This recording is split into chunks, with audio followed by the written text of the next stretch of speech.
Saksakallan gunarnavasya Vande Guru Sri Charanarabindam.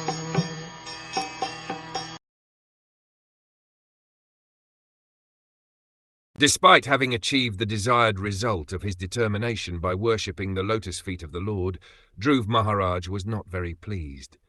Thus he returned to his home. By worshipping the lotus feet of the Lord in devotional service as instructed by Narad Muni, Dhruva Maharaj achieved the desired result.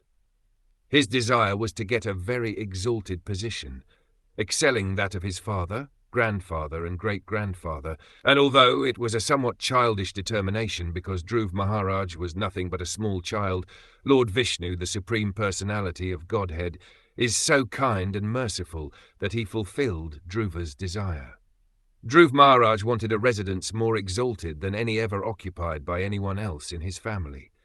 Therefore, he was offered the planet in which the Lord personally resides, and his determination was completely satisfied.